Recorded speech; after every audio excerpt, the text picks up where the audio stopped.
Hello and welcome to the Miskatonic Playhouse, but more importantly, welcome to the Miskatonic Repository Con. We are here today to celebrate this amazing convention. We're here today not only to celebrate the convention, but with the people we have around this table. We're here to celebrate these people, our Council of Shoggoths, or a representation of our Council of Shoggoths. So the first thing I'd like to do not only is to thank all of you for tuning in, or if you're rewatching this, because you are a part of the community, and this is why we do this. This is community creating community, and we are so absolutely freaking lucky at the community we have, and the people in it, and the people that help, the people that engage, and even the people that sit back and listen. You are a part of this community, so it's absolutely superb. What we're going to do is recognize these peoples because let's face it, they're pretty cool and important. So starting with one of the most cool and important people I know, Heinrich Moore. Could you tell us a little bit about yourself, please? Well, greetings all. Greetings, Miskatonic repository community. I am delighted to have the opportunity to participate in this playthrough of Signal to Noise. Very, very honored to have Newman from our friends at the Miskatonic Playhouse running this for us.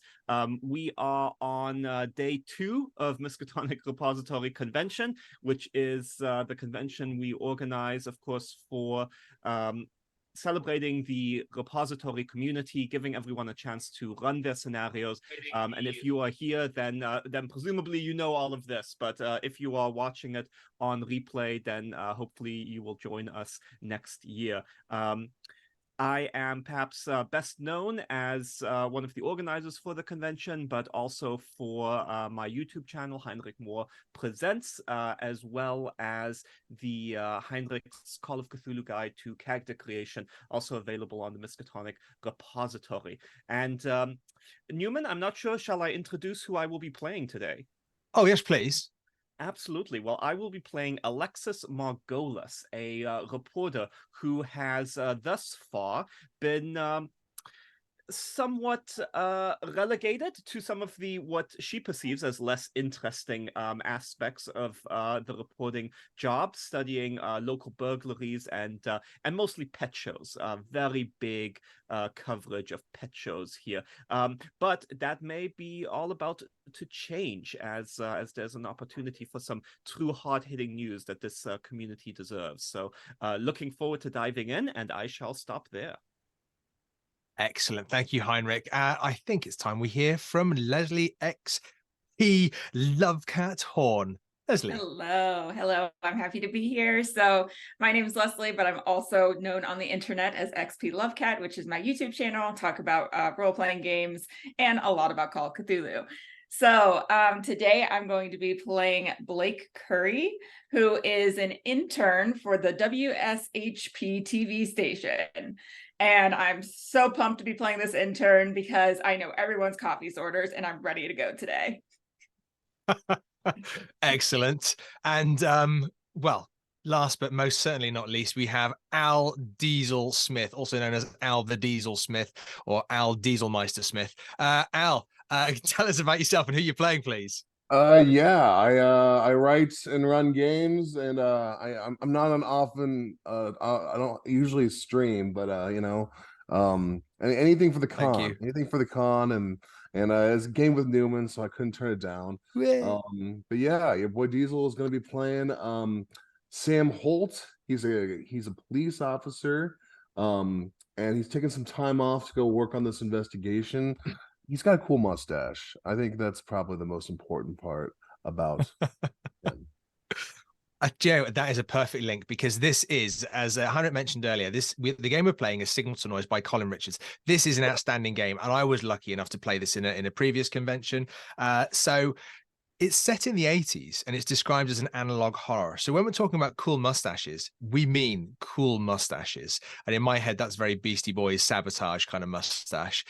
So that is a place where I just want to pause for a second and just say a few thank yous before we get this game going, because I'm desperate to get this game going. Firstly, we want to thank Sirenscape because of the noise and the sound and the atmosphere and the environment that they're going to create for us today. We use them a lot here at the Playhouse. And I hopefully if you at home want to check them out, absolutely do, because they are outstanding and they are just a superb addition to a game if you're looking to create that environment. We are in the game going to be using Roll20 as well, so thank you to our pals at Roll20. It's a great system. It's a great way of tracking the game, looking at the dice, checking the scores, and also revealing a lot of the information. So today in Twitch, you guys are going to be getting the handouts presented for you on screen. Our players will be getting them in Roll20 so they can access them over and over again as and when they see fit. And lastly, a content warning. So this is a horror game. This is Call of Cthulhu. And for those of you that are familiar with Call of Cthulhu, there is the chance of madness and insanity on the horizon. And when I say chance, I mean nigh on 100% expectation. But the rest of the content warning, because it is important that we kind of, we take care of each other and we look at this. So for this scenario, we are going to be looking at some body horror, some potential danger to small child, electronic horror, distorted reality, and loss of sanity.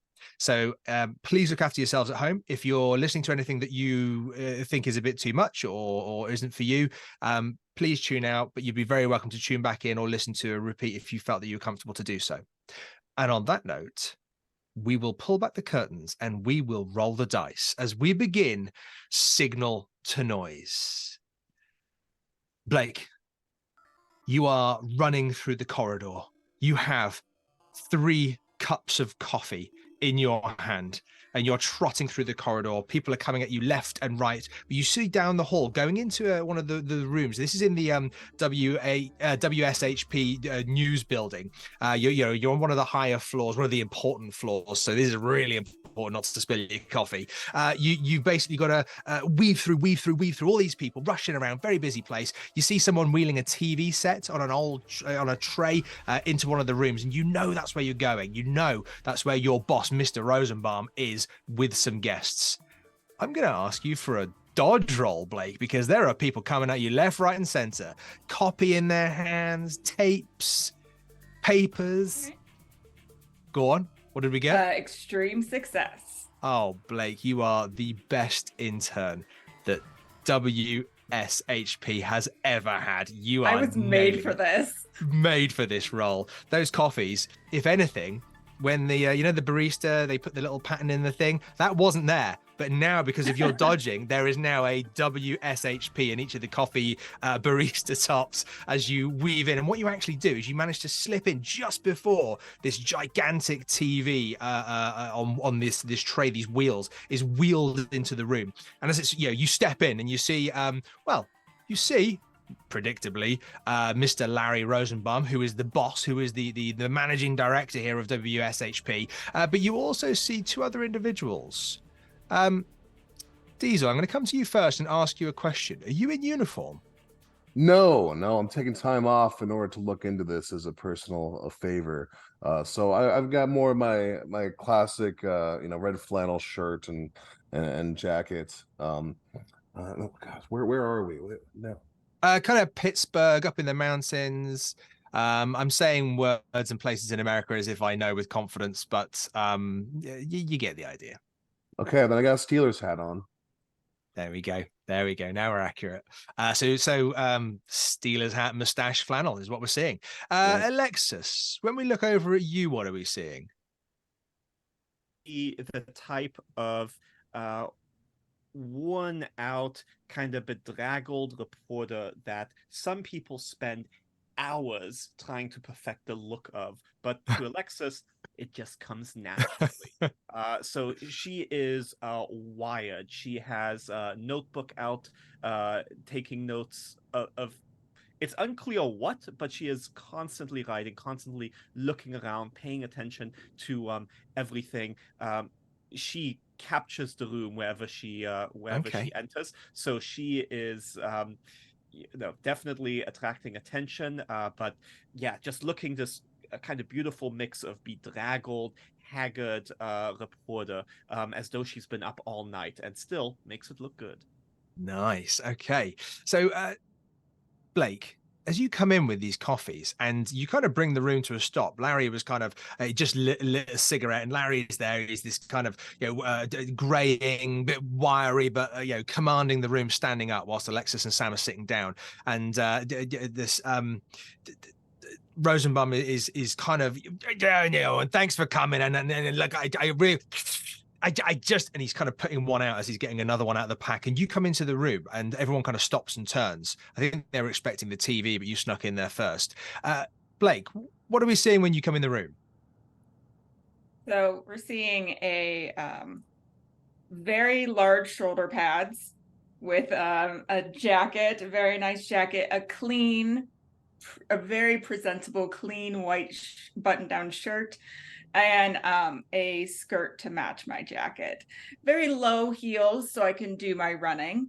And I run over, collect myself very quickly, and start to hand out the coffees.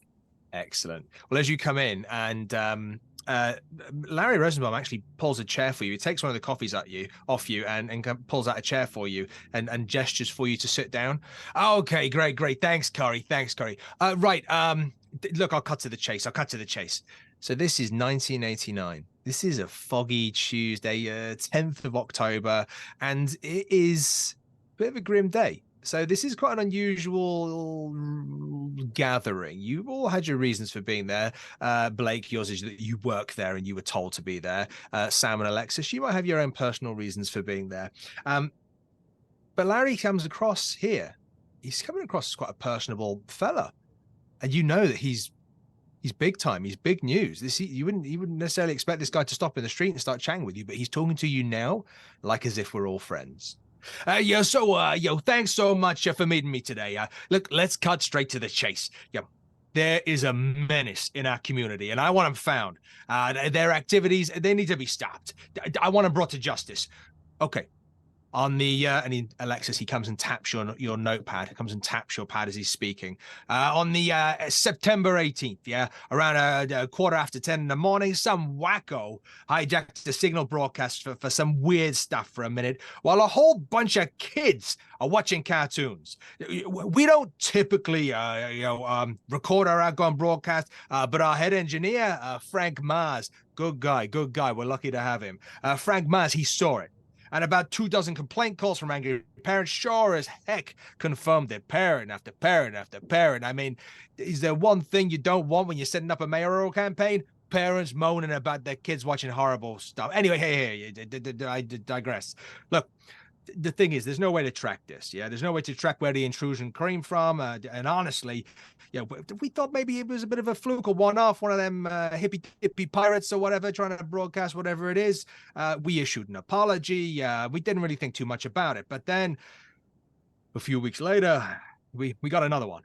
And this time, just after midnight, during the, there was the thing with the guy. The late night. He's talking to the engineer who's standing out in the corner, who's just wheeled in the TV and plugged it in, and he's getting a VHS tape ready and popping it in. The late night horror show. It was just after midnight. The horror show's on. This is October 1st. Some really weird hinky-dinky stuff again, like you'll be able to see it. I had my engineer, Frank Mars, dig into this, trying to figure out how any of this is happening, but he's been a bit stumped, and I haven't, I've been chasing him on it. I've been getting nothing back. Hey, you get Frank up here? You go and get Frank, get him up here.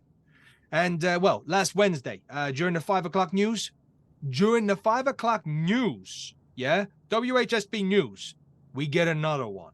Last Wednesday, people were watching with their families, and then all this weird stuff starts happening. And we got that one on tape, though. It's clear that whatever this crap is, we are being deliberately targeted. I don't know if this is going to stop on its own, but you are here to make sure it stops. Like it stops. And I want to know who. I don't, this doesn't go away. I want to know who. Then it goes away. Folks are getting freaked out. We got a trusted name. I got a trusted reputation here. We got to think about this, So that's why you're here. Because we're a team. team. Oh, Blake. Yes. I want you with these guys. We'll suspend all your duties for now. I'll have the other one, whatever his name is. Yeah, Susie. Do you need me to train her, or is No. She'll learn on the job. It's the best kind of training. But Blake, you'll be going with these guys, keep an eye on them, report back to me, etc., etc. Listen, and Holt, Sam Holt here. He's with the police department, and he's here to give us an authoritative sense to bringing this to a bit of a resolution. So, Ms. Margolis, Alexis, is a reporter. They're pretty on it. You may have seen the, was it the dog shows? The dog shows. Pet shows. Yeah, pet shows. I'm more of a dog person, but yeah, great pets, real good. But hey, if we bring this to some resolution and it helps the Larry Rosenbaum Moreo campaign, we stop the signals and the hippy dippy stuff. It's gonna be good for all of us. Listen, and he kind of grabs another cigarette, kind of lights it up. I don't want to be watching this crap, so I'm gonna go to my office. Anything else I can do for you?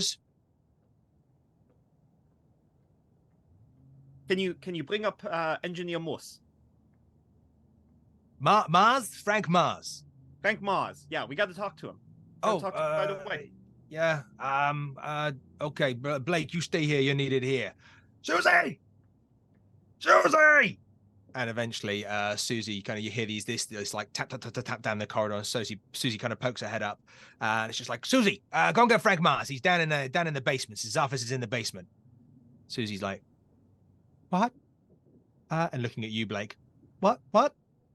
in the basement? You know where he is. You got this. Yep. Okay. Yep. Sure. Okay. And she runs off. Okay, great. Frank will be up here in a minute. I will leave you to this. Okay.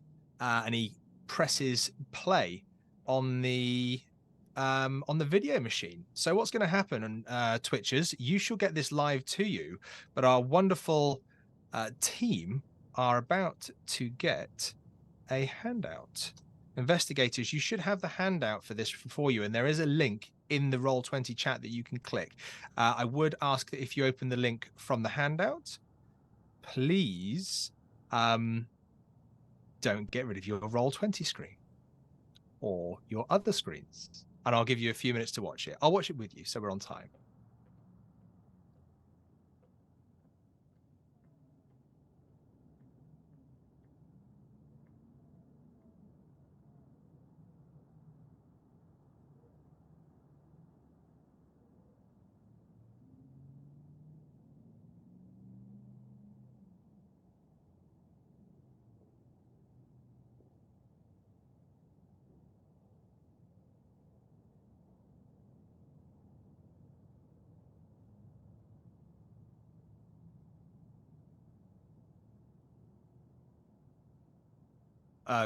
BT1.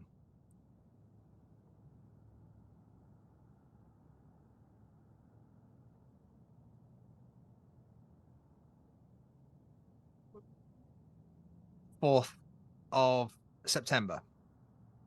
4th of October.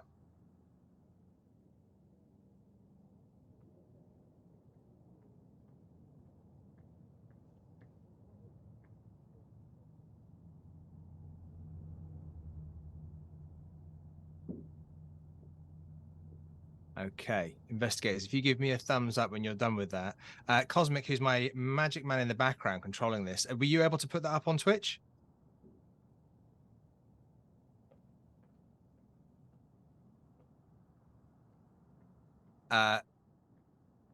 It's video 1 handout.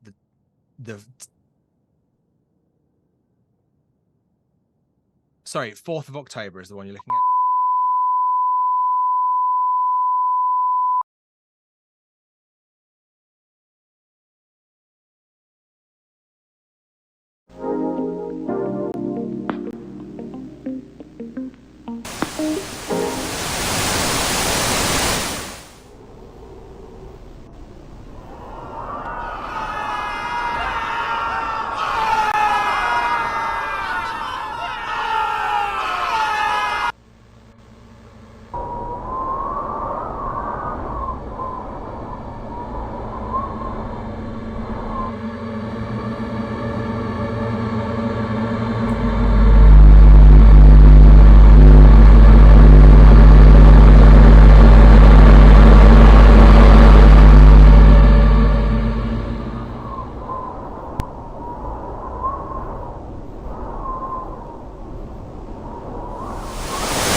Okay, so you've seen this tape, this intrusion. You're in the room together.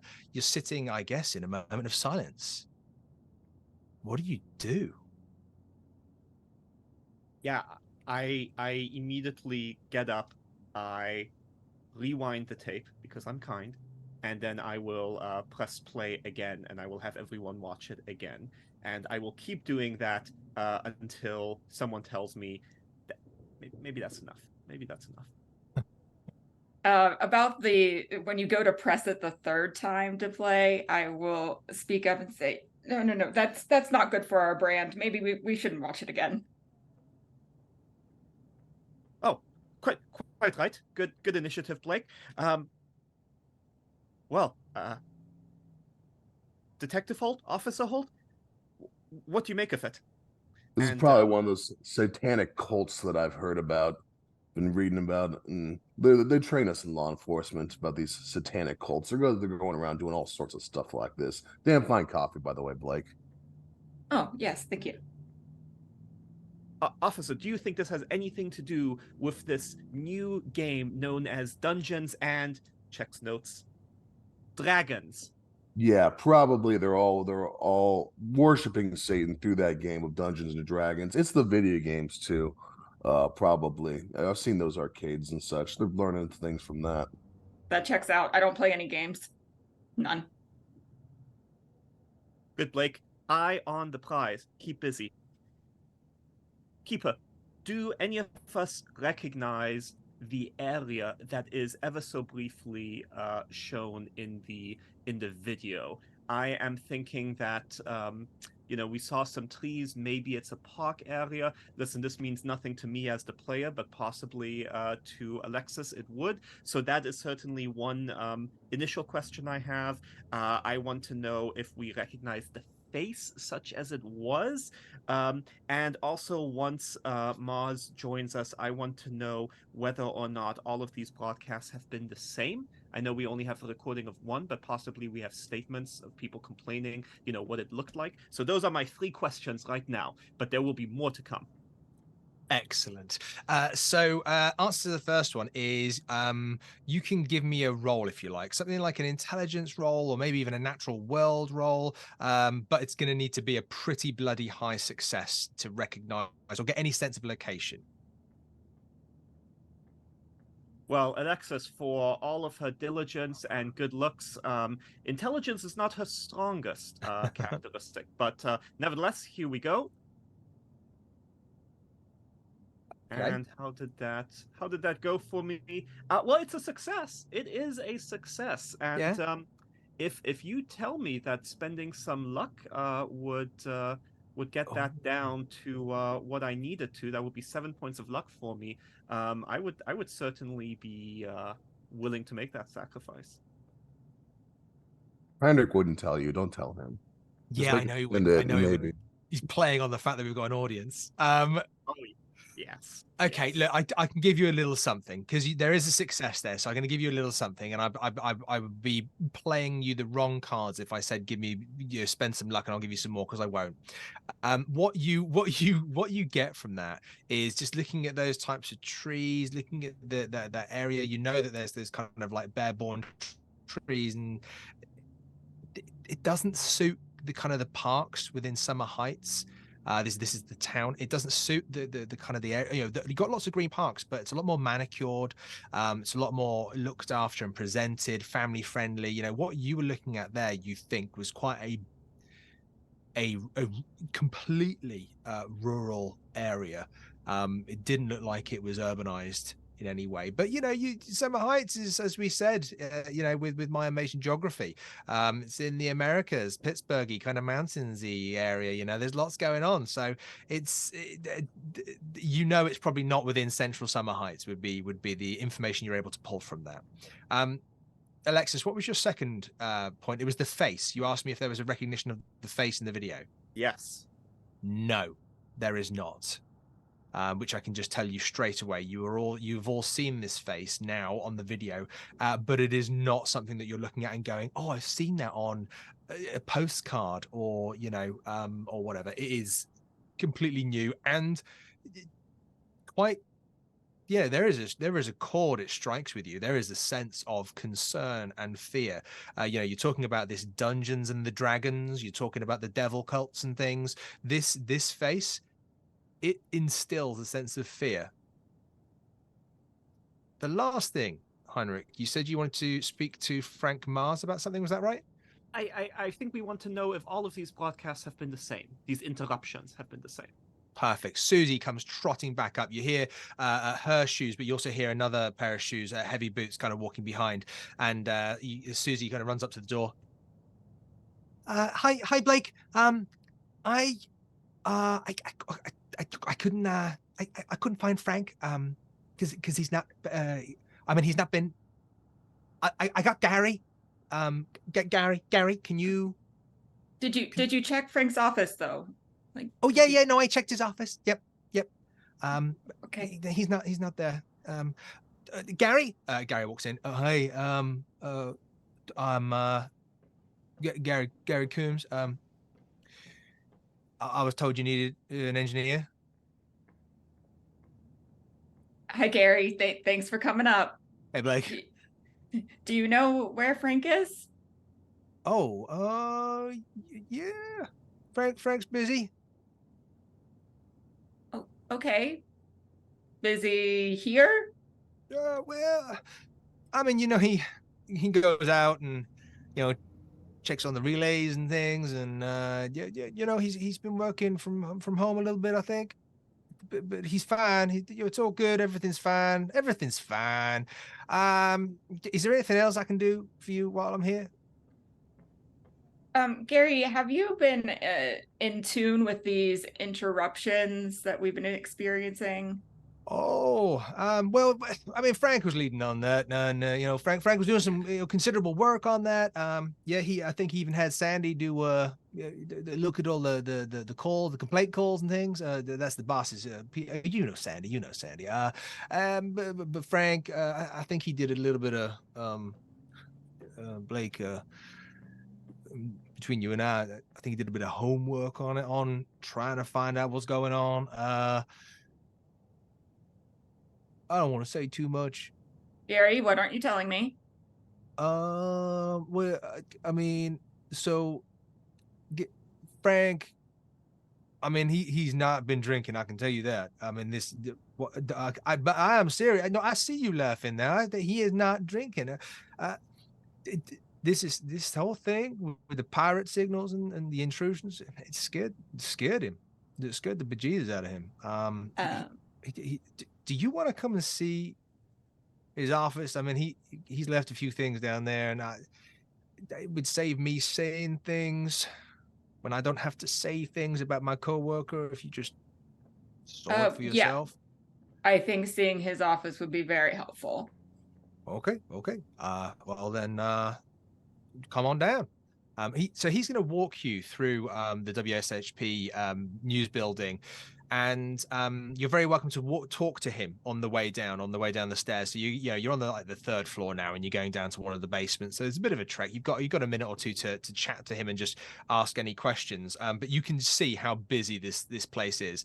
It is an absolutely thriving business, and you can see why Rosenbaum, who owns the news channel, you can see probably this is his setup, you know, his launch pad for mayor. And you can kind of feel the stakes and the accountability and the responsibility of the task that you've taken on, which falls on the shoulders of every single person in this news station. But you're walking down to the basement. Any questions or thoughts?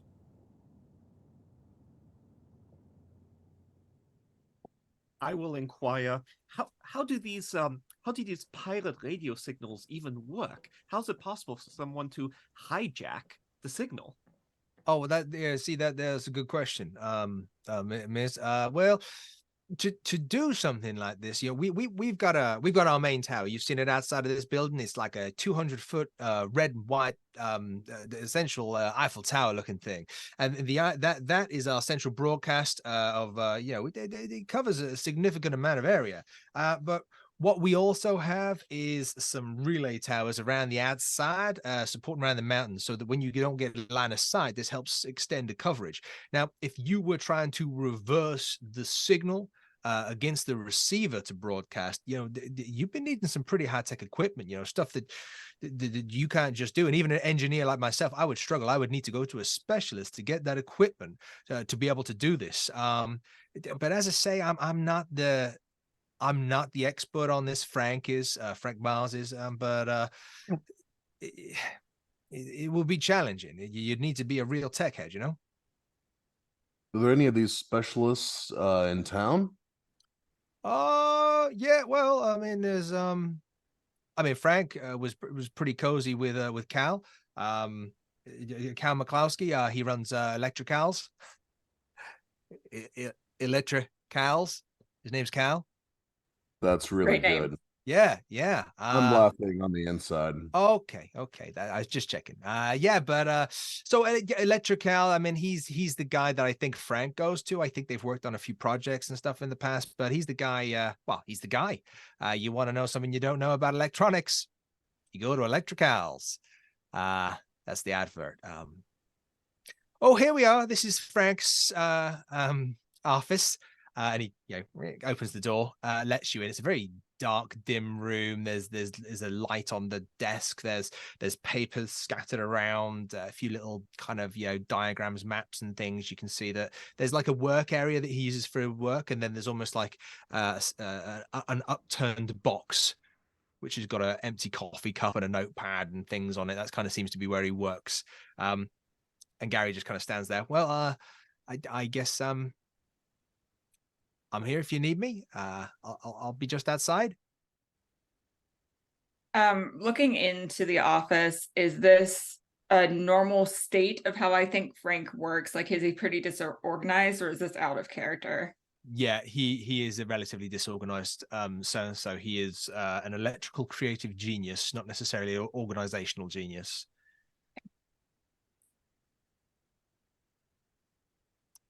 Tell you what, unless you've got a direct question, which I'm more than happy to take and you're very welcome to do you want to give me a spot hidden as you look around the room? And that's for everybody if you're in there.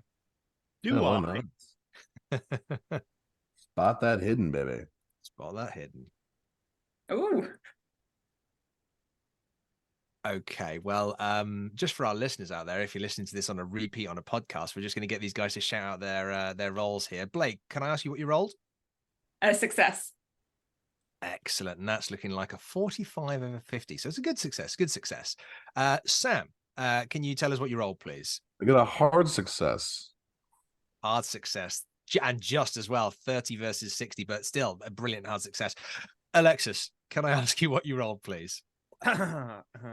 I did a critical success with a 1 under 60.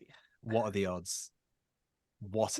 I'm going to guess at about 1 in 100. That's pretty amazing. I'd have to do more research. I don't know if that's true. So we got to fact check that. We need to ask Frank Mars. Okay, so so looking around the room, there's three significant things that stand out, and I think what it is, I'm going to show you the three things in order. But what I'm also going to do is I'm going to give you a bit of information. Okay. So I'm going to give you a little bit of, because that critical success, you're not just seeing it, you're really kind of seeing it for what it is. So the first thing you see, and I'd say that Blake and Sam, you see this as well, is a map. And this is handout 3A, a signal coverage map. And this is something that you all see. This is the one that's kind of spread out on top. And I think, it's fair to take some information away from that in a minute, and I'll let you guys tell me what you see first. Secondly, and this is with a hard success, so this is for Sam and Alexis who see this. And this one's kind of rolled up under the side of this one, kind of like half pinned down by the keyboard. And this one is the handout 3B, signal coverage map with complaint calls mapped out on it. But then lastly, as Sam seems to be looking at the complaint calls, as Blake seems to be looking at the signal coverage map, there is a third map. And Alexis sees a map in the corner on the box by the empty coffee cup that seems to have been annotated by Frank Mars himself. Blake, would you tell us what it is that you kind of see and perceive with that first map? Are there any thoughts that you have on it? So I'm guessing that the relays here are used so that we get greater coverage in the spots that are pretty spotty, and don't get as consistent coverage. So what I see is that we're doing a fantastic job with making sure that we get coverage to this local area. Absolutely. Rosenbaum would be proud. Sam, I'm going to ask you, can you tell me what it is that you see or what you can perceive with the second map, the signal coverage map with complaint calls? So a lot of the complaint calls seem to be coming from relay 2. Yeah, it's quite significant, and there's a little post-it note on there just from just says from Sandy, who you heard mentioned earlier as Larry Rosenbaum's PA or receptionist, just saying from Sandy, complaint calls, and you can even see that she's written in capitals relay 2 ? Kind of going a bit above and beyond her job, but with the information being so obvious. Alexis, I'm going to ask you to, and feel free to do this however you see fit. Just talk us through what you see on handout 3C signal coverage map with notes from Frank Mars. Well, I think Blake and Sam will hear Alexis say something along the lines of, "Clever devil. Man after my own heart," as to draw their attention to this this other map. And yeah, there's a lot of scrawls. Someone who is less investigative than myself might see it for the chaos it appears to be, but there are a number of important tidbits to take away.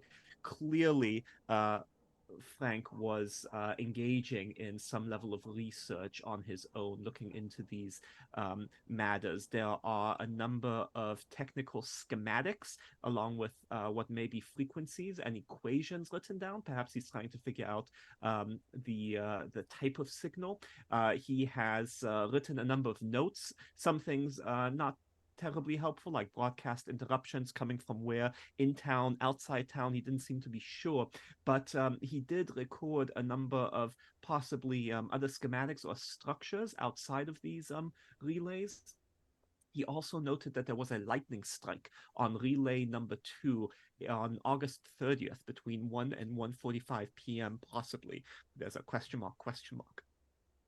He also has written a note to talk to Sandy on Thursday, get records of complaint call location, suggesting that he seemed to think quite important the information that the other investigators were uncovering. But perhaps most disturbingly here, there is a little drawing of well, it looks like a ghost with a white face and sort of a black body or black gown. Looks like it was drawn in like a ink pen, and Frank has written "gray woman" right by it, as well as the word "what." Now, this might be the face that we saw in the video. It might be something else entirely. We would need to talk to Frank to know more. Frank has also written 500 plus kilowatt transmitter question mark and talk to Cal and the words "our device question mark." So perhaps suggesting that whatever is caused by this is a device that's actually used by WSHP, and the importance of talking to Cal McClouster of Electric Cal. You just hear Gary from the side of the door just go, "Wow." Like that wall of information coming through just from looking at that picture. He was just kind of like earwigging. He's just like, "Whoa." Yeah, whoa.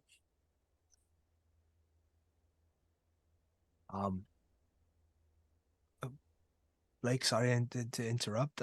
We and he kind of whispers this to you, Blake. He kind of says this a bit to you as an employee of WHSP rather than to everybody. We just called Frank's house. There's no answer. You know, he's been off for a week or so now. A week. We we've been covering for him. We thought maybe if he was having one of his bouts, his drops, we wanted to support. He is the best engineer. Without him, WHSP just does not run. The relays, nobody else is driving out there and doing what he's doing with the relays. We've been trying to cover for him and just waiting for him to come back. I just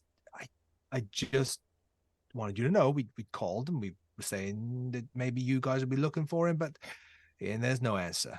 Okay. First of all, Gary, you are also an excellent engineer. You can run this place yourself. You don't need Frank. Frank is wonderful and we love him, but you don't need him. Cheers, Blake. That being said, that is quite an issue.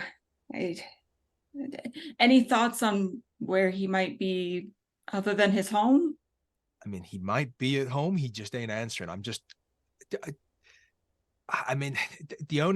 Frank lives a very limited life. He's at home, he's at work, he's at the relays, or he's at Electricals. They're pals. They talk on the BBS boards and things. He ain't the type to start going out and socializing in and that. So I just thought I'd let you know. All right, thank you.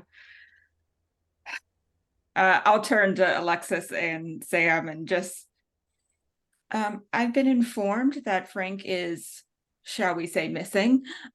So it might be beneficial to try and track him down. Is he on the old boatless booze cruise, huh? I actually don't think that's the case. Well, I'm maybe looking at the scribbles, it could be, but either way, I think it's important for us to track him down. Yeah. Officer, is this now a missing persons case? It is not a missing persons case. He's probably at his buddy Electricals, who knows about what these Satanists are up to. Well, then perhaps we should start there. Profile of the Satanist is a coward above all. That's a direct quote, and I write it down. Well, it sounds like we're going to our first stop is going to be the home of Frank Mars. Okay. And how do you get there? I mean, I'd like to think, Blake, that Rosenbaum has given you a WSHP news van if you wanted to use it. But at the same time, Sam, you might have your police car. Yeah. Alexis, you might have the reporting mobile, or whatever you see fit. So I'd let you completely decide, but I would like to know what it is that you're driving and who's driving, please. I can drive my squad car. Perfect. Thank you. Okay. So we'll kind of marry this to the point where you've had this conversation, you've seen these, you've spoken to Gary, Susie, you've spoken to Larry Rosenbaum himself, and down to, you're in the basement, go down to the parking garage, get in the squad car, and you are on your way to the apartment block that Frank Mars lives in. You've been told that he lives in apartment 219. On the drive there, I'm going to ask you each to just give me a constitution roll, please. This is not about Sam's driving.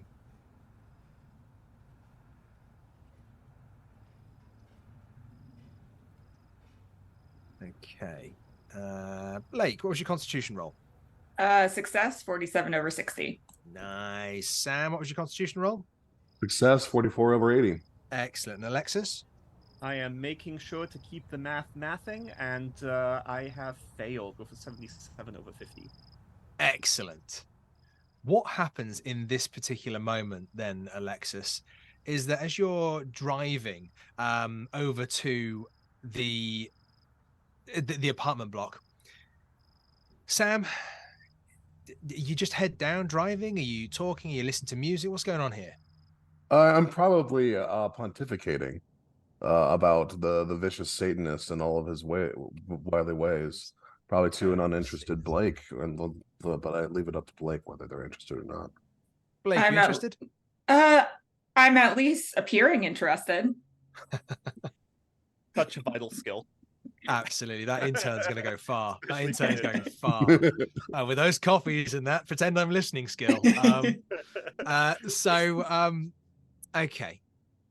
I think, Alexis, that you might be for a moment kind of, it's up to you whether it's an actual conscious tuning into what Sam's talking about devil worshippers and the likelihood of these signal intrusions, and you see Blake is just so committed to the conversation. You can see it in her face that she is just absorbing every word that Sam is saying. But Alexis, you hear something. Almost like a high pitch, just slightly background tinnitus squeal, but then it begins to change. You begin to hear it as a little bit of like static, almost like television static, and it's just confusing as to where it's coming from. Where is that noise coming from? I love the idea of Alexis kind of hiding in the back and like watching Sam's lips, moving and just continually forming the words devil and Satan, and seeing Blake like nod automatically, just like at regular intervals, while the camera's zooming in and we hear the static, right, start coming. And Alexis will, I think, try and snap out of it. Like she'll just shake her head, smack the side of her face. She thinks that she was I was just replaying the broadcast in my head. Just, I wanted to watch it a third time, maybe more, who knows. So I must have just been thinking back to it and had a moment of zoning out, if you will. I love it when a player completely sets up a role. Can I have a power roll, please? Oh, absolutely. I'm pretty powerful. Let's see. That's a success, a 60 under 70. Oh, fantastic. Okay. In that moment, you are mid hand arising to head to give yourself a little kind of bonk on the head and snap yourself out of this, Alexis. But just as you do, your eyes drift from Sam saying devil over and over and over again, and Blake nodding insistently, almost with a evil smile on her face. And you turn to look out the window, and as you look out the window, you catch your own reflection. As you look at your own reflection, there is a moment, Alexis, where you see that your eyes are almost completely gone and blacked out. And in those eyes, that's where you feel the sound, that static, that slight noise seem to be radiating from. And as you see it, and you slap the side of your head, it's gone. It's gone. And I hear Sam's comforting voice continuing on about the satanic panic. Yeah, they call it the Nintendo Entertainment System, Alexis. The NES for short. NES for the devil. You're at the car. You can see the apartment block. You know that Frank's apartment is 219. As you turn up, it's a pretty standard apartment block. You can see that there's kind of like an office, a manager's office towards the bottom, and then there's a series of exterior concrete steps that lead up to the second floor, where you'll be able to, you can probably see the numbers as well. Maybe not 219, but you can see the, 201, 202. You can see that it's on that floor. So I'll leave it to you. What do you do? Where do you go? We have his apartment number. 219. Right. Yeah, just gonna go stroll up and do a little welfare check by knocking on his door. Okay. Alexis, Blake, do you go with or do you hang back? I would follow, yes. Yeah, but I'm letting our law enforcement expert take the lead here. Okay, Sam. You walk up to the concrete steps. You're on the kind of the I suppose the concrete balcony that is out there for all of the apartment doors. You walk up to 219. Give me and this could be for everybody, but especially Sam going first. Can you give me a listen roll? Mm-hmm.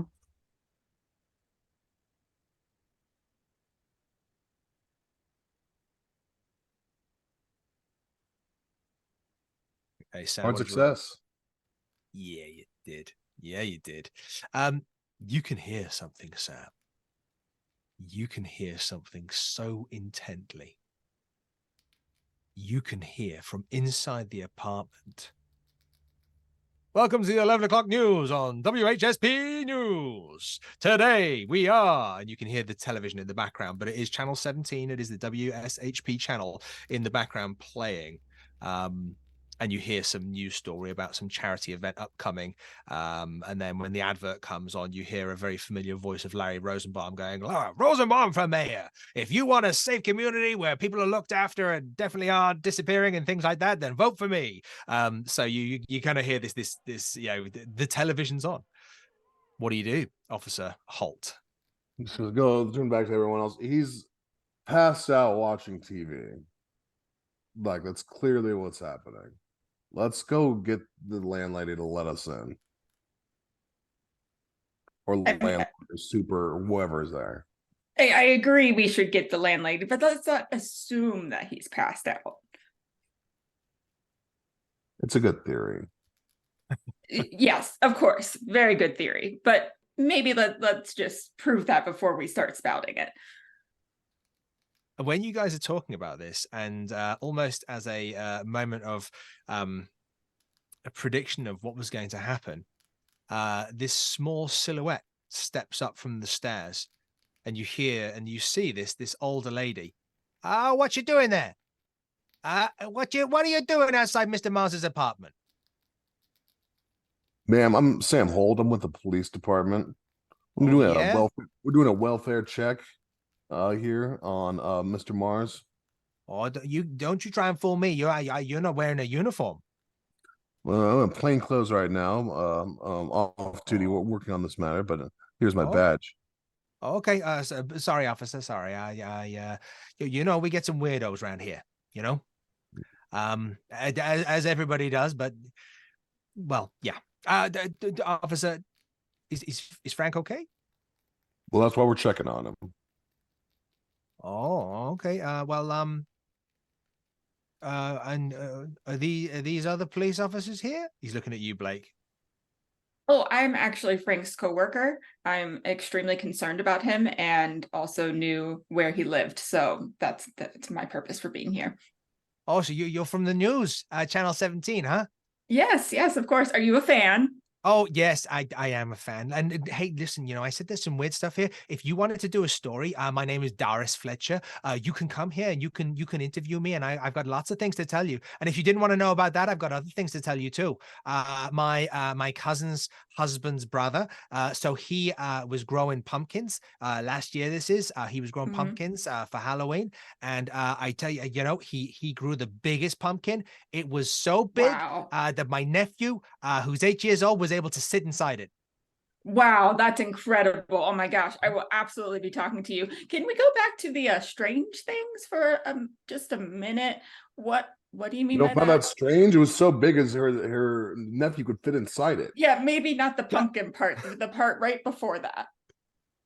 Oh, I just mean, the last week or two, I thought Frank was, I thought he was having friends over, and it's not really a Frank thing, or maybe he was, I don't know, just staying up late, and he does, but the volume, I banged on his door a few times, the volume at the times of night, times of the morning, times of the day, sometimes I thought he was at work and his bloody TV's blaring or his radio's going, or just things that you don't need in an apartment block. We got to look after each other and respect each other, and these walls, they're not as thick as they look. I mean, they are as thick as they look, but the sound travels, Okay. But do you need to get into Frank's room, officer? That'd be great. If you knocked, is he in there? He didn't answer. Okay. But you're a policeman asking if you can go in, and that's. So I'll probably stand outside and just keep an eye, if that's okay. Yeah. Okay. She kind of pulls out this, and it's like almost like an 1800s ancient giant brass ring with a series of keys on it that she kind of carries with her all the time, and pulls that out, and you hear like the click, click, click, click, click, and then the door she opens the door about maybe just an inch, and then pulls the key out and stands back. Okay, well, I'm here if you need anything.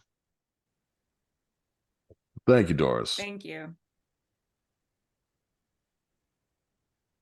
So head on into the apartment. I'll go first. Hey, well, when you all go in, which I'm assuming you do, that you all Yes. enter, please do, unless you would like to do a specific roll of a certain skill, I'd like you to defer to a spot hidden, unless you want to do something of your own ingenuity.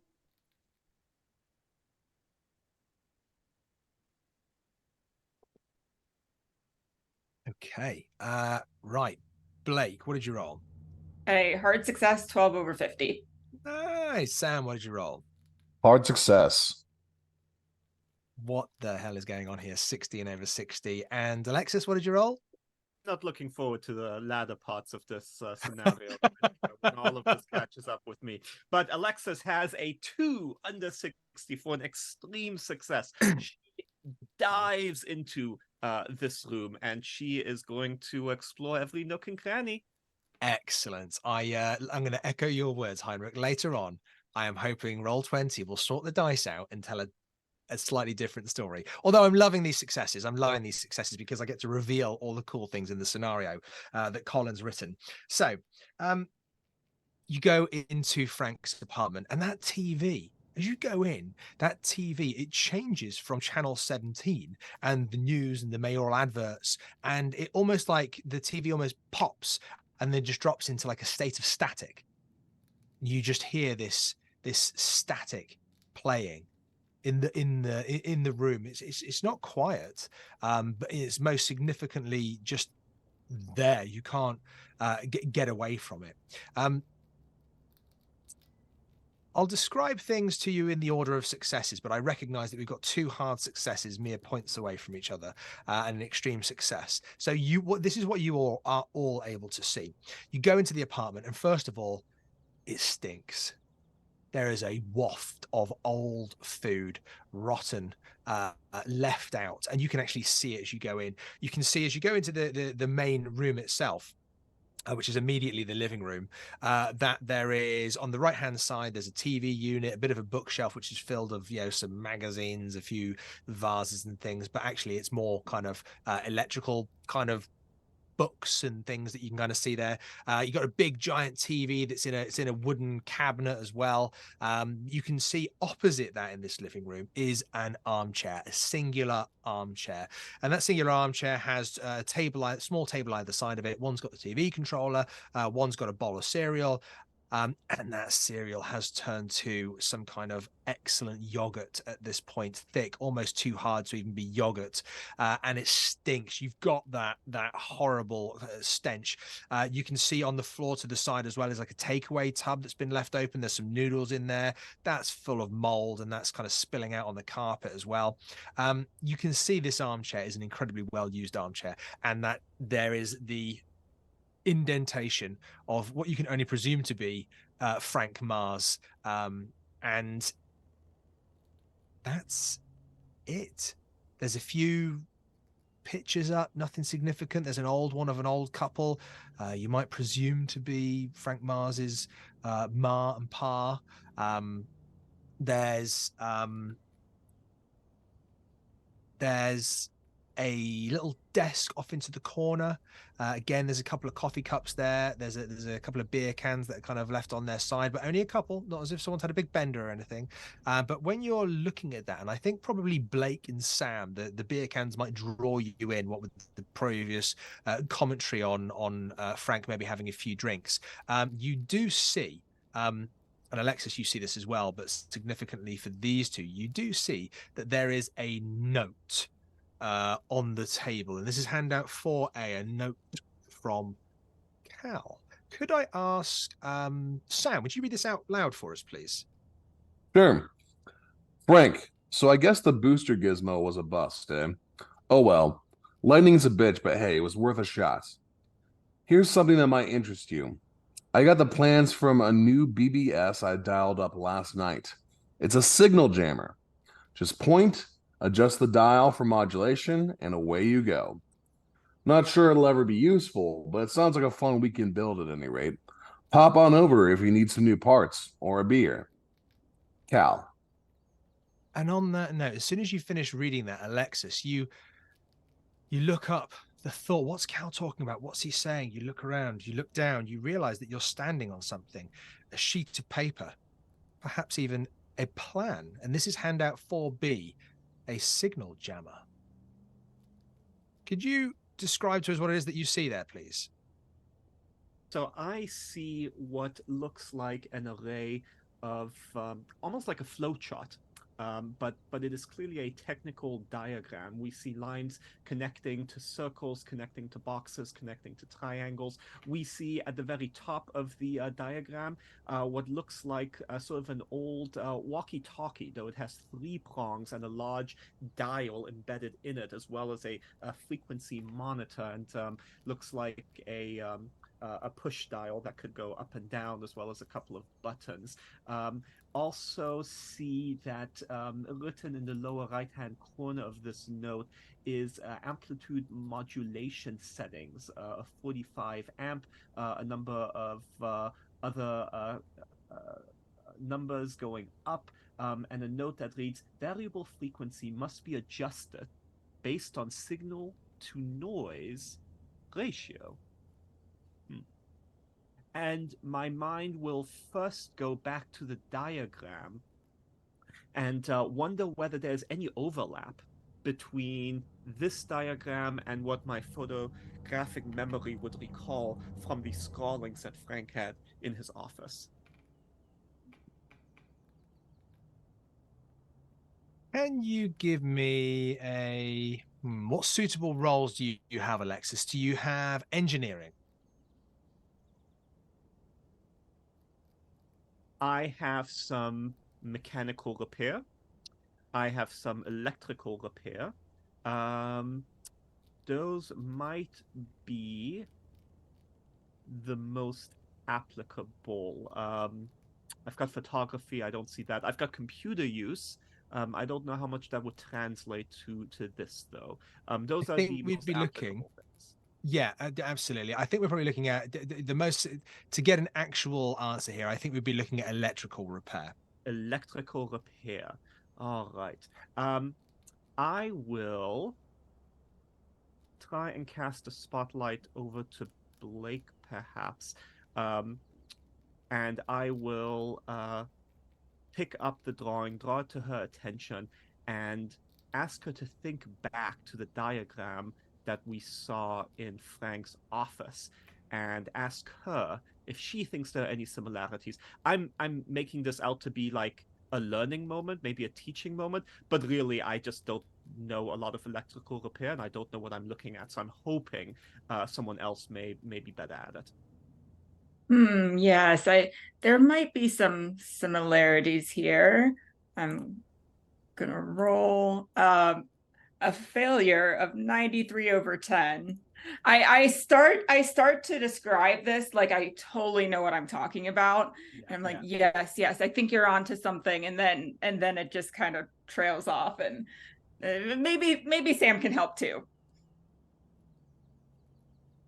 Sir? This is a gizmo, you know. Yeah, that's how you work it, you know. This is definite proof that there's Satanists involved. This is probably how it be. It's the work of Satan. You think the signal that is to be jammed might be a signal from the devil, officer? Well, not that, you know, these guys, they're fakers, you know. Like I said, they're cowards. That Satan stuff is not real. They just worship him. So it seems, though, that these fakers were nevertheless, at least in Frank's case, perhaps looking at the construction of some kind of device, perhaps to solve the problem that the station WSHP has been experiencing. Right. I think we got to talk to Cal. Yeah. Electric cows. That is perhaps our next stop. Alexis is going to, she finds herself doing this. She's not even sure why, but it's just sort of automatic, and she'll catch herself after and think it's a bit absurd. But as she's going around the room, she certainly looks to see whether the TV is actually plugged in. Oh, Alexis, aren't you just wonderful? As you look around the room and you look to see whether the TV is plugged in, I think we all know what you're going to find. Firstly, the television is not plugged in.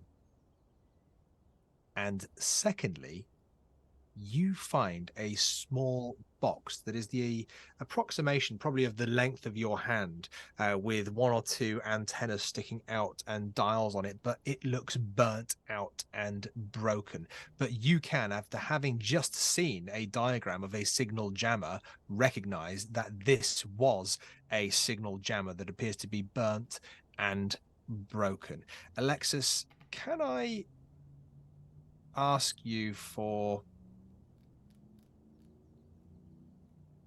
Can I ask you for an intelligence roll, please? Oh, What were you thinking? What were you thinking? I thought we were going to have our first sanity roll. I think this is where this is going, but I don't Okay. want to. All right. I just want to. Getting ahead Oh, of myself. Oh, just well, this is clearly going to go on the whole session. absolutely. Just critical successes. There will be no fails. But the good news is, 1 over Alexis, 50, 1 under 50, I should that say. critical success means that it's not as if you're kind of going, I don't understand why this is, and it's hurting my brain. You fully understand. This was not plugged in. This was playing. It went to static. It changed itself. You heard the pop. You found this burnt out device. You are now going to need to give me a sanity roll, please, Alexis. Excellent. Here we go. Okay, All that's right. nice. Okay, All so we're going to have 1 point of sanity loss there, please, Alexis. And that is in this absolute recognition that what you just saw, that is not within the confines of reality. That is not something that should have happened. I do apologize for a technical question, which is I do not know how to reduce my sanity in Roll20. Oh, that's okay. I can do it for you. Oh, thank you. I promise this is not me being live, but and yeah. just for fun, sometimes I might even do it without telling you guys. Oh, that would be great. I imagine Alexis, after like crouching down, is going to slowly pop up like a Jack out of the box, but much slower and creepier from behind the TV with the signal playing, right, the static, and she is going to, in one hand, hold up this device, which is now going to be recognizable to Blake and Sam, except of course it's burnt out, and in the other hand, holding up the electrical plug. And she'll be sort of wide-eyed as she does this. What's the plug to?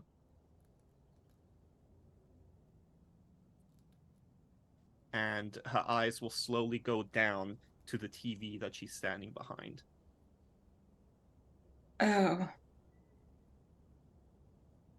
Okay. I don't love that.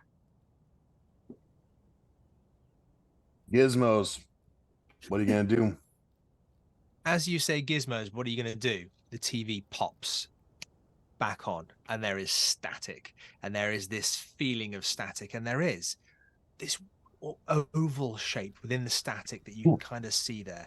But it's also, as you see it and you hear this static, you also begin to hear a sound. You begin to hear this, something's calling, almost like a distant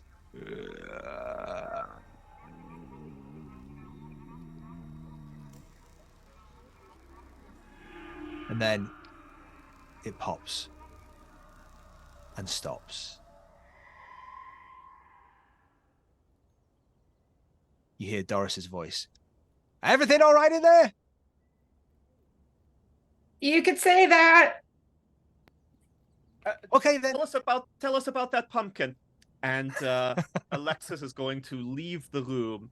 She's still investigating, okay? She's still staying in character. It's just she's going to look over here now. She's going to look over there. She's going to gather other evidence. Excellent. Well, I can tell you that I suppose you guys both got hard successes. Alexis got a extreme success. I guess on your quick once around. You can see there's no one here. Do you know what the weird thing is, though, Blake, that you see? The door was locked. You're looking at a side table now at the door. When you look back at it, the keys are there, but the door was locked. But there's no Frank. But the door was locked. Sam, you see this. You clock eyes with Blake. All the windows are shut. Locked. Got one of those slidey little catches that you can't get in and jimmy and whatever.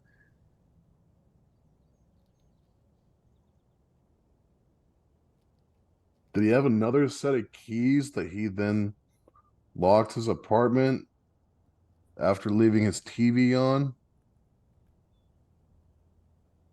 I mean, I guess that could have happened. It just doesn't seem very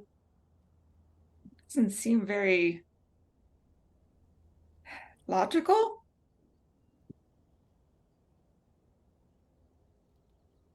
So this pumpkin, about 5-6 feet across, you hear Alexis's voice from the hallway talking to to Doris. Oh, yeah. Oh, it was ginormous. It was. Let me give me a sec, because I borrowed Frank's camera.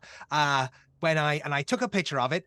He might still have the camera. And she comes in, and you kind of see these little tiny steps, and she waddles over to this drawer, and she kind of pulls a few drawers, and then she kind of pulls out this camera. It's one of those kind of cool fangled cameras you see a lot of people using. Alexis, for you, it's probably a bit of an embarrassing piece of equipment, but as it comes out, it's one of those Polaroid cameras that prints its own. It's quite, everybody's very fancy. Lots of people have got them. And she kind of pulls out the camera. She goes, oh no, this seems to be broken. I mean, look. And she kind of holds up the picture that was in the camera, and you see this Polaroid picture. She's like, that's Frank. That's Frank. But I mean, that's not Frank. His face is all blurry. There must be something on the lens. Okay. Hold on a sec. Quicker than you can imagine, she turns and she takes a picture of you in the room. And then she kind of grabs it. You gotta waft it. You gotta try it. It's a part of the thing. You might not know this about cameras, but you got to do the exposures, Okay. Oh, no. It still looks like it's broken. And she just holds out the picture. Does anybody take it? Oh yes. Oh yeah. Let's let our law enforcement expert do it. Sam, you take the picture, and you recognize the room. You can see Blake, you can see Alexis, you can see yourself. In fact, you can see the fine detail on Blake's shoulder pads, and you can see, you can even see one or two of the words that Alexis has written on their notepad, and you can see your flannel shirt in fantastic detail. The camera doesn't seem to have any dirt on it, but the problem is that you can't see your mustache very well because your face is blurred.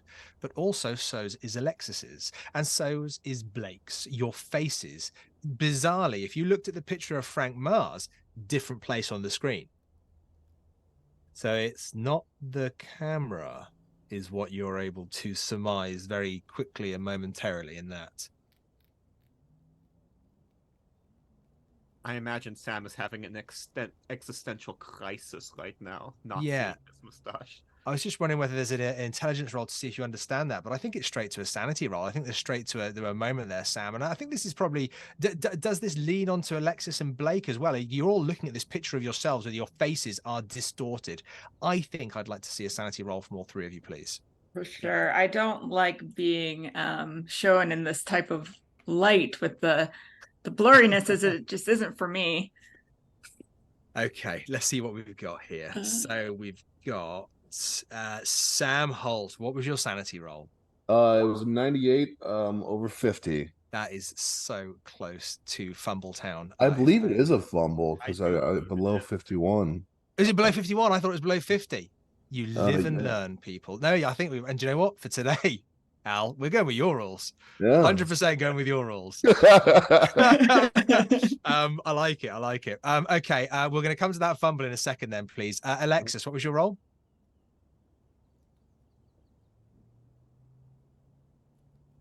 Sorry, Heinrich. I apologize. You said Alexis and I heard Blake. Alexis did well. She is still freaked out about what just happened. Yeah. So she's only succeeding because she's still a bit out of it. Okay. And that's 32 over 67. I don't think there's a sanity loss there, because I think you are already in that state of there is this lucid intelligence at the moment to understand what's going on. With just a success, I think there is 1 point of sanity there, Blake. As you say, there is, you don't like looking at yourself in this light, but then at the same time, seeing your face like this is, you can't make the connection. It's hard to put it together. Sam,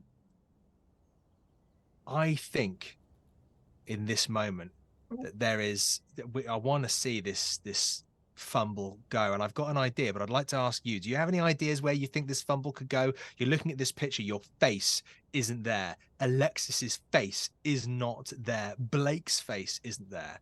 What do you do, Sam? I think, the involuntary thing is just like, I can't allow this to keep existing, right? I don't want to. I want to go back to a world where I didn't know about this, right? Okay. So just like immediately, like smash the camera, try and burn the picture, just get rid of any evidence that this ever happened. Okay, Doris is like, you kind of, I'm gonna have to ask y'all to leave now. This is Frank's apartment, and I gotta look after his stuff. Thank you, officers. Newsies. I'm gonna have to ask you to leave. Sam, I'm gonna suggest, just for the relatively near future, not a bout of madness or anything like that, but just because this is a fumble, I think here in the smashing of the camera, burning of the picture, not only have you that is a full stop to your time here, but I think in any immediate moment where you're seeing perhaps a reflection of your face or anything like that, I might give you a little nudge, and we'll see what happens. We'll kind of play through that. But I think there's that idea that this fumble is not an immediate kind of, you've broken your leg. There might just be a little continuous trickle of this. Let's see how it goes. Before we exit the room, I would like to just try and calm Doris a little bit, knowing that our time here is done, but hopefully making it so that if we have to come back, she doesn't hate us. Sounds like my favorite role, Leslie. That's a charm roll. Okay, excellent. Before we move on too far, Newman, how many sand points did I lose? Oh, sorry. Good point. Could you give me a 1d4, please? Thank you for reminding me there, please, Diesel. Thank you. 1. Oh, just these dice and me are gonna fall out. Okay. Right. Blake, can I have that charm roll, please? Yes. So I start to try to talk her down a little bit, say, it's okay, we'll replace the camera, thank you so much for your time, and I failed. 82 at over 50. She's just, I think she's a little bit scared. I think she's nodding along, but I think seeing the officer, the person that almost kind of made it okay to let you guys in, act in such a violent and spontaneous manner, that's given her a moment of, of course, but I need you to leave. I need you to leave. I need you to. I've got to lock the door now, because we came in here to check on Mr. Mars. He's not here. We're in here without his permissions. I have obligations to my tenants, so I'm going to have to ask you to leave. She ushers you out and closes the door. You hear it kind of lock, and unless there's anything else, I don't see why you need to still be here. So goodbye. Thank you, Doris. Goodbye. And I just kind of like shuffle down the stairs. Nice. Okay, I'm gonna. Oh, Alexis, you look like you're about to roll into something there. Blake, can you drive? I think Sam needs Blake. Yes, I can drive. Yeah, of course. And, I can't let you drive the squad car. Well, you just seem a little bit shaken. We don't want anything to happen on our way to Electric House. it's called an adrenaline dump, right? Sometimes you get so into an investigation, you just need a moment because all the yeah. I mean, I suppose you are trained for this, so it should be fine, Alexis. We'll be okay. Said every investigator ever. Sam, I imagine you kind of say that, you give him this adrenaline dump spiel as you're getting into the driver's seat, probably. And Electric Owls, you kind of know, and you guys know that, Summer Heights, the town, it's not too far. Electric Owls, you kind of looked on a map, you can kind of see where it is. It's not too far of a drive. So you've got a quick drive over there. And I'll give you a quick second. Is there anything you want to share in the privacy of the squad car before you get to Electric Owls? I don't like these gizmos. I didn't like that camera. I will, I think, begin recounting facts. This will perhaps feel familiar to Sam as sort of a recitation of evidence to see if we see connections anywhere. And so I will go through, for example, the fact that we had signal disturbances on September 18th, October 1st, and when was the last one? It was last week, but I wasn't sure what the date on that was. It was the 1st of the 10th. Oh, okay. So I thought there were 3. Sorry, there was the 1st of the 10th. There was the 18th of the 9th of 18th of September, and then there was the 4th of the 10th. Okay, great. And the one you have seen was the one that was on the 4th of the 10th. The 2 earlier broadcasts, you haven't seen those. Right. I will go through the different relay towers and the complaints that were clustered more about relay number 2. I will draw attention to the fact that lightning had struck that tower. I will recall that the note that Sam discovered in Frank's apartment talked about the lightning strike, and postulate that perhaps Frank thought that the signal disturbance was being caused by the lightning strike, and so that's why he was designing the signal disruptor. By the way, I have the burnt out thing. Just never let it go. It's weird that. Yeah, and I invite anyone else to share any other thoughts that they might have as I go through this evidence. Yes, you're doing an excellent job getting those facts. Why the faces, though? The blurred faces, that just seems so specific. Do Satanists not like faces in your experience, Sam? It's probably the gizmos, they just can't be using stuff like that. That's not good. That's not how camera should work. Camera should, you have to take it to a guy. It shouldn't just come out like that. I imagine there's just a very uncomfortable silence as Sam says that nonsense. and perhaps very contrasting to the amount of noise I was generating earlier, there's now just quiet as we go the rest of the way to Electric Owls.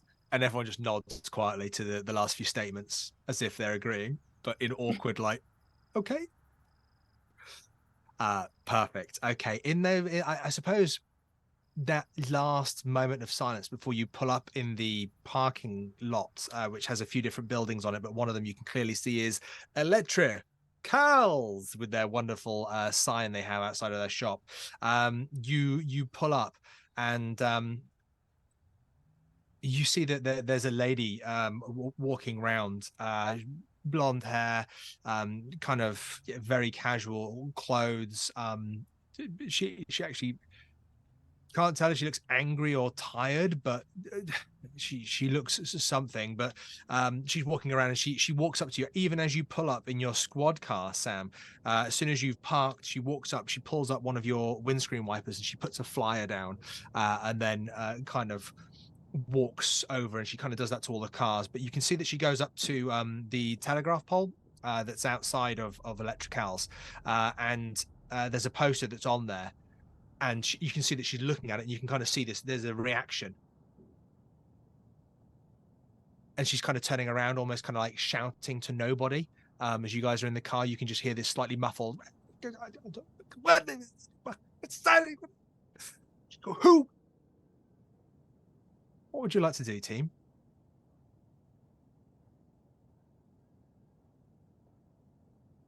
Gonna go back to being my old self. I'm gonna jump out and I'm gonna start trying to write down everything I'm hearing.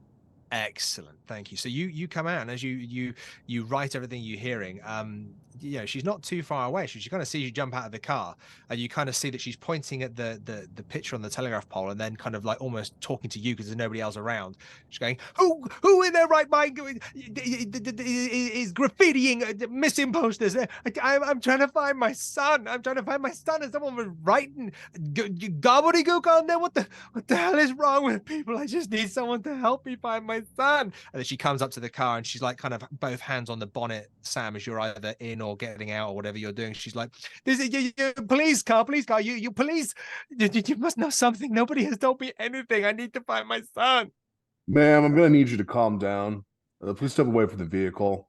You know, she steps away a little bit. She's not silly, but she'll step away. Please, I just need someone to tell me what's going on. Has anybody found Jason? Have you filed a report with the department? Yes, I filed a report. Yeah. All right, and I've given you a detective's number over there. Yes, I think it was 7-9-24. But I'm not hearing anything. They tell me they're looking into it. They tell me that they're trying to follow up leads, but I mean, he just disappeared. Are you an officer? Are you all officers? Oh, no, we're not all officers, but what's your name, ma'am? My name's Laura Stein. I just no one is helping me. I feel like I'm all alone on this. Like, I'm not a bad mom. I was No, at of home. course not. I was making lunch at Jason's watching TV. He's always watching TV. He doesn't have many friends, and I'm in the kitchen and I'm making lunch, and he's drawing pictures, and I call him and I say, Jason, it's time for lunch, and there's no answer, and I go back through and he's not there. He's gone. How old is Jason? Jason's 4. Jason's 4 years old. Okay. And when did he go missing? It was on the 18th. 18th of September. No, this has been I don't know where he is. No, I've been doing this for days, for weeks. I haven't slept. I need to find my son. I just need something. Ma'am, for the record, what is your address? My address, 446 Sandy Street. And Alexis is going to sort of go off and start taking out some maps of the area, some of the maps that we recovered from Frank's office, and I'm going to see if this address matches the signal area for Relay 2. Yes, it does. And this was September 18th, and he was watching cartoons? Yes, yeah, officer. He was just watching cartoons, you know, just what he normally does, and he was drawing pictures. I mean, can I show you something? I showed the other detectives, and they just looked at it like it wasn't important. Yeah, of course. But we're here to help. It's gonna be okay. You can't laugh at. No, we won't laugh. The last thing my son was drawing, it was this, and she shows you a kid's drawing. Blake, would you mind describing what's on the picture? Yeah, so we see a television crayon drawing, and this television has one giant eye on it, and then there appears to be a small blonde child that is being patted on the head by a ghostly-like figure with black voids for eyes. Excellent. And as you're looking at that, you see that she momentarily runs to the telegraph pole, and she rips off sheet of paper that was on there, and she thrusts it into the middle of you where the picture was, and goes, and look, someone was writing on the missing poster. I don't know why people would do what they're doing. I just need someone to find Jason. We will do our best.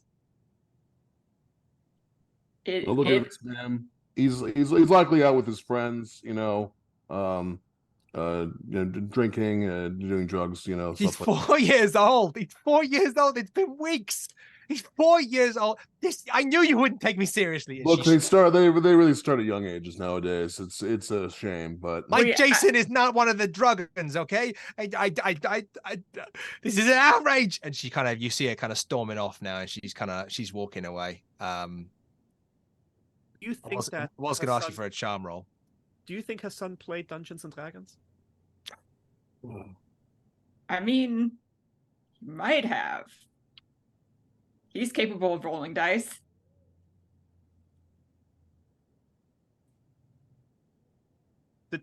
Officer Holt. Yes. Given this latest disappearance, do you think this is now a serial killer case?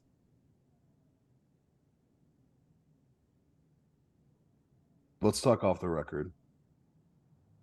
I take out a cassette recorder that has been going the whole time that I never disclosed, and I will turn it off and I will put it in my pocket where I will already have turned it back on. But I was going to say, you're not bringing out your backup tape recorder, which is Right. still on. So there's been a spike in missing persons reports since September. We're trying to keep this quiet to avoid a public panic, but some of these disappearances are odd. People not coming home, not showing up for work, vanishing from locked rooms. This is odd. do you think perhaps someone has been inspired by these broadcast acts of violence to disappear these people? I don't know, but apparently this happened September 18th. While he's watching cartoons, we know that there was a broadcast on September 18th. The people that were missing, are they different ages or are they all children? From what I understand, it's various people. I haven't been working on it. This is the kind of what's been, I've been talking about with some friends.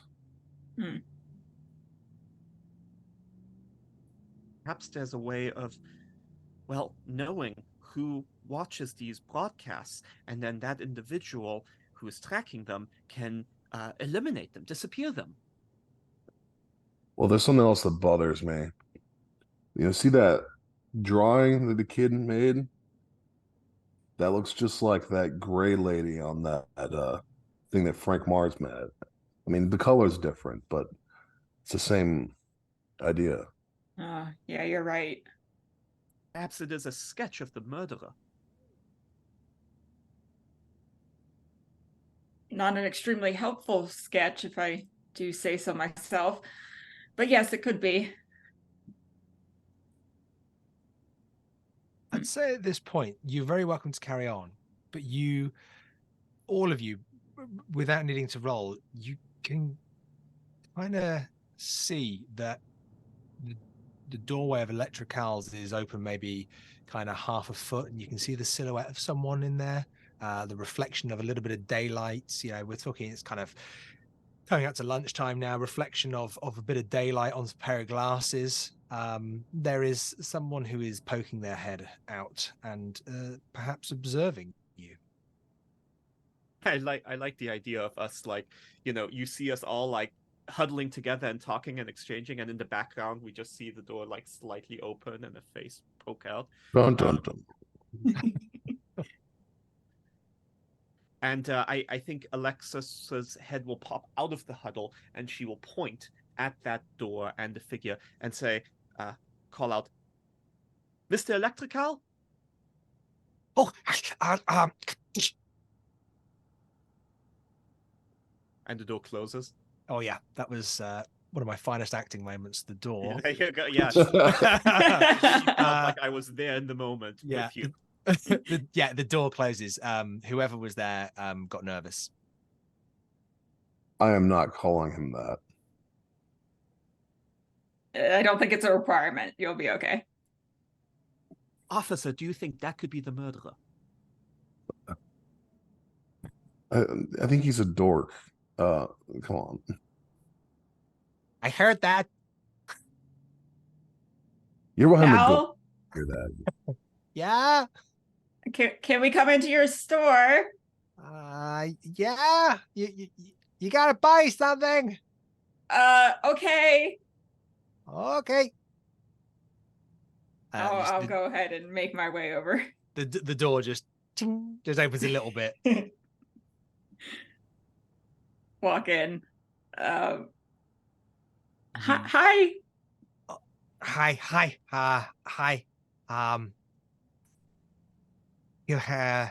I like your suit. Oh, thank you. Thank you. I really appreciate that. And I love this store, and the ambiance is just great. So you see just shelves just absolutely stacked with all kinds of electrical gear, some of it being the most modern, some of it being, even for the 80s, relatively retro from its time. But you just see aisles and aisles of cables, of this, of that, of this bit, of that, modules, nodules, all these kind of things everywhere. And then as you kind of get further back, you see bigger equipment. You see the counter and a door to the back room. And there's so many kind of TVs and recorders and controllers and all kinds of things in here. But Cal himself is relatively short, kind of a bit of a scruffy beard, hair, what's remaining kind of pulled back. His shirt is done up at the top, and then there's a gap, and then it's done up again at the bottom as his belly kind of protrudes somewhat. But as you walk in, Blake, and he's like, "Oh, I like your suit," you can see that he's like pulling the button to the hole and kind of doing the button and the hole up, and then he's just kind of, "So how can I help you?" Well, I think you'll be extremely helpful for us. We have a few questions, if you don't mind. Okay. Okay, so the first one is, do you know Frank that works over at the TV station? Oh yeah, me and Frank, we're like great friends. We've been friends for years. Oh, that's wonderful. Have you heard from him lately? No, I mean, he's like my best friend, but sometimes there's weeks where we don't talk. And this is we haven't seen each other for a few weeks. Oh, okay.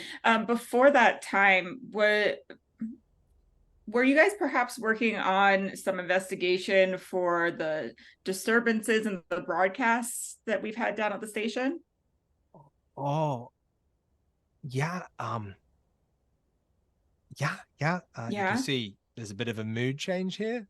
Very noticeable, kind of maybe moving from foot to foot. Hands kind of go together to stop them fidgeting. Yes, we've been working on a few things,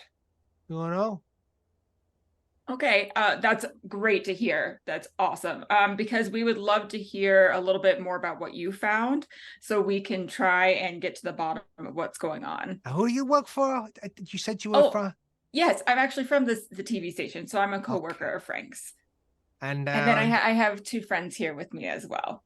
Okay, do either you two work for the government? I'm a police officer.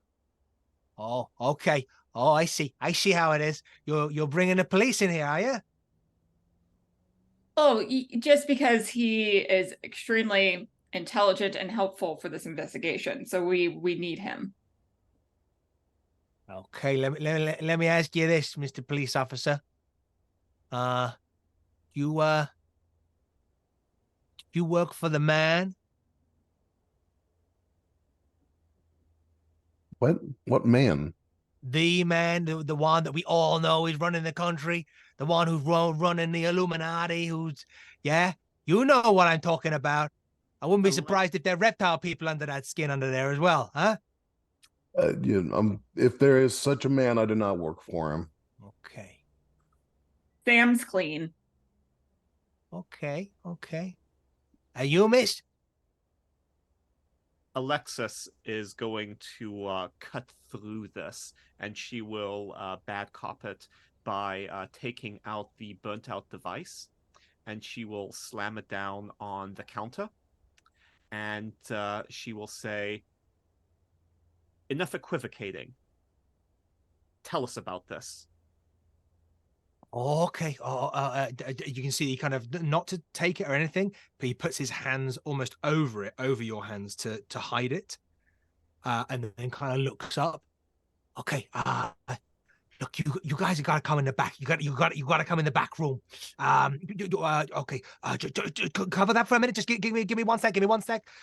Cal will turn around, runs around the counter, runs into the back room. You hear a drawer coming out, something dropping, something slamming, another thing. You hear some kind of metally things kind of moving, and then Cal runs back into the room, and he's got he on his head is wearing a tinfoil hat, and as he comes through, he's brought one more tinfoil hat, but he's also got 2 pans, and he's just like, I don't have enough hats for everybody, but if you're coming in the back room, you gotta wear a bit of protection. You gotta wear a pan on your head. I already have the hat. I no, I can see you're not wearing a hat. I mean, you got a hat, but you've not got a protecting hat.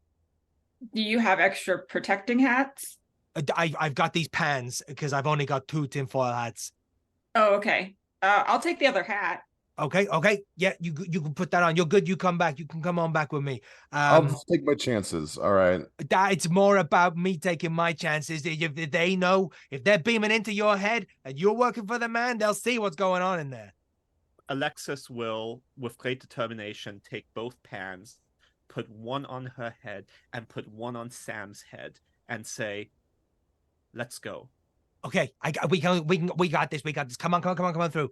And he kind of takes you into this back room, and you see that you go from the front of the store, which is obviously this, very well equipped, specialized electrical building. But as you go into the back room, you see that, my word, this is where the real goods are. There is an outstanding amount of amazing equipment. Half the stuff you don't even bloody know what it is unless you make a roll and you'd like to take a punt and trying to find out. But it is an absolute treasure trove of equipment, and it is organized with so many tiny mini trays and different kind of electrical nodes and wires and connectors and switches, and everything is everywhere. And then he kind of turns around, almost with a much bigger sense of confidence with you in there now. Welcome to the real electric house. Now, you had, I see you had the receiver, yeah? We discovered it in Frank's apartment. Oh, Frank wasn't there? He was not. Oh, it's like scratching his belly. Okay. Well, where was Frank? We're trying to find that out. We're hoping you might tell us. Oh, okay. I see what you're doing there with you're taking notes, huh? Is they going to go into a computer and get sent out into the web, huh? No, this is WSHP. We don't have computers. It's all right then, because if I see that coming up on a BBS board, and I'm being quoted or I'm saying something, then I'm going to get in trouble because I know the people on the bulletin boards. Okay. Off the record, I say. Off the record. What the fuck is a BBS board? He doesn't know what a BBS board is. That is kind of funny. The BBS board, it's the bulletin board system. It's you use your phone to dial in a system and you get online and you can have a communication with someone who's far away. It's like a computer thing that if you don't get it, yeah, it's gonna be like explaining the tin can on a string to a tin can. But you get to type. You can use your phone line to send a message to someone that is not like in your office. Imagine sending a letter to someone who is halfway across the world, but without sending a letter. Sam, it's actually pretty cool. I can show you how to use it later. Oh, yeah, Absolutely not. yeah, no, super cool, super cool. Yeah, really cool. So, you Frank, he's really into everything that's going on. The weird signals, the pirate stuff. I said I'd help him a little bit. We found off the BBS board. We found we found some plans. I printed them for him. I built one first, and then he's built one. So we had these signal jammers, because I thought it'd be good just to block out the man, listening to everything you're doing and breaking up the signals and stuff. But but he seemed to think that he could use it for the signal intrusions that were going on. But I got a bigger, wider circle of people that come in here and get this stuff done. So I've been able to reach out a bit, and I got copies, You have copies? Yeah, of the signal intrusions. I got copies of them all. The three of them. Would we be able to look at those? Yeah, okay. Yeah. And he kind of runs and you see him kind of going through a series of VHS tapes, because I got them recorded, and the people were sending them through. I had a friend that recorded by accident. Okay. So I'm looking at the 18th of September here. Yeah, this is okay. So this is an absolute doozy. So what I'm going to do, players, is put the link in Roll20 for you, but I'm also going to show you the handout, which has the link on as well. And people at home, please give it a watch. There'd be a full moon every night.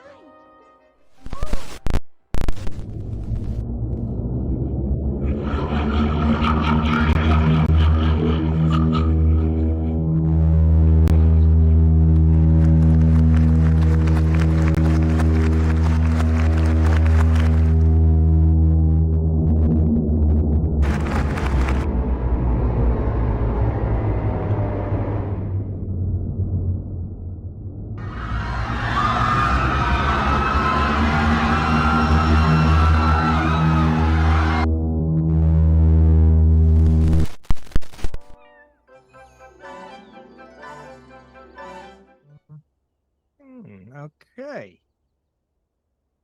Investigators, give me a thumbs up when you've finished.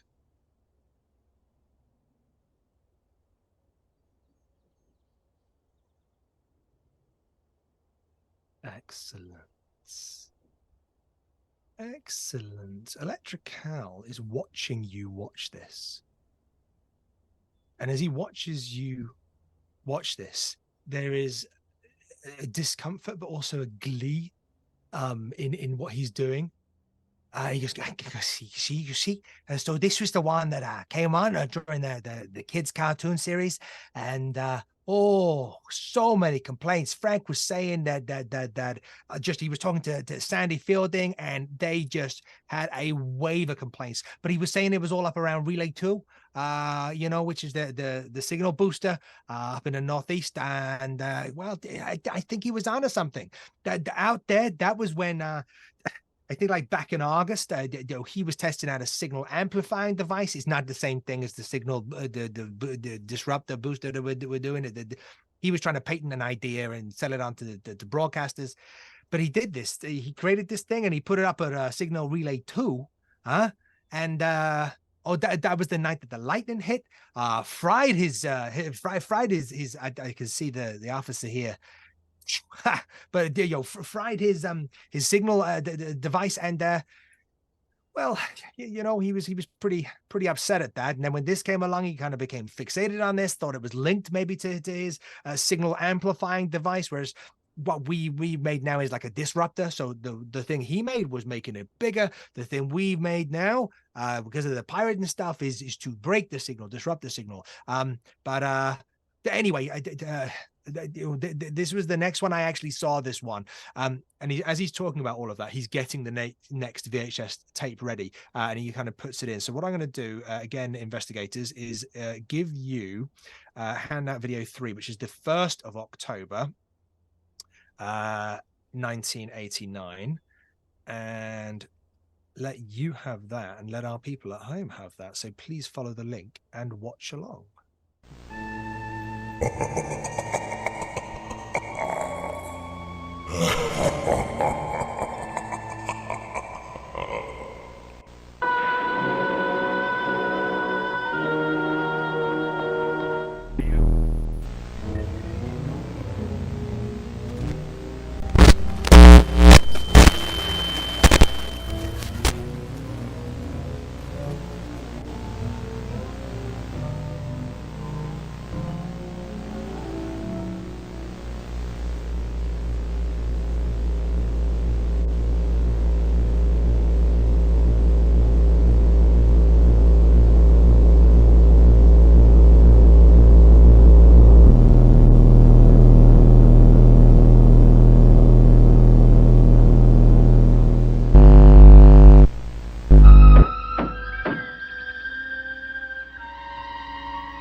And yeah, you can see there's it's all like weird and like creepy, and that came on during the idea of midnight TV. These things they ain't just happening at one time. It's all over the place. But something's going on here. I think I got a theory as well. I got a theory. So Officer. Cal, first of all, excellent. Thank you for sharing this. Yeah. What's your theory? Okay, so you know how the government's always trying to control everybody? Yeah, I'm thinking they're trying to beam into your heads. They're trying to send message. You saw the eye? It's like an I'm watching you, pal. And I think that the government is using this. They're trying to control our children. They're trying to control our grown-ups. Yeah, this is their men in black. Wouldn't be surprised if they're coming around, knocking on your door, and they say, you got to do this. And because you've been watching the signal intrusions, you just go, oh, yes, sir, whatever you say, Mr. Man in Black, I'll do whatever you say and work for the man. Mm-hmm. Alexis, make sure you write that theory down. Yeah. In that last video we saw, I saw something like the Aether Institute. Do you know what that is? It's probably a government group. Probably a bunch of weirdo scientists sitting down and thinking how they can control everybody, buying all the food from the right farms. I wouldn't be surprised if they're putting someone in the water as well. Okay. Okay. Well, thank you. I can't tell you though. I mean, that's just my theories. Frank was pretty sure that whenever this started, it kind of started. I mean, a relay too, at least around here. I mean, there have been reports of stuff in the past. There's been reports of other things going on. But you mentioned that both you and Frank built some of these disruptors. Oh yeah, I've got one. And then I gave him the plans for him to build one. But yeah, I got one. I swear it's gonna save my life. Keeping that, those who want to get in. Know what I'm saying? Could we borrow it?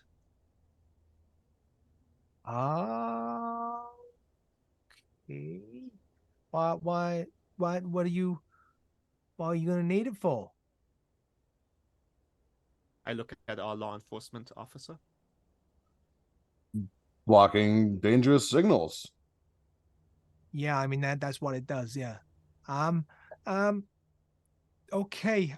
Well, I'm not sure. I would like to attempt a charm roll. Okay. The intern. I lean in a little bit closer to Cal and just first of all thank him again for his excellent work of gathering this footage and how his expertise is helping us immensely. And I have succeeded on a 38 over 50. And with that charm, he just kind of goes, oh yeah, Ms. Curry, Yeah, no, okay. Yeah, I'll go and get it. I'll go and get it. That's okay. That's okay. Thank you. I'll just and he's kind of spinning around and he's pulling out boxes and things. And then he actually picks up a box and opens it and shows you as the signal jammer is in there. And then closes it and he hands it over to you, Blake. But he also runs over and grabs a couple of sheets of paper from the desk and he hands those over to you.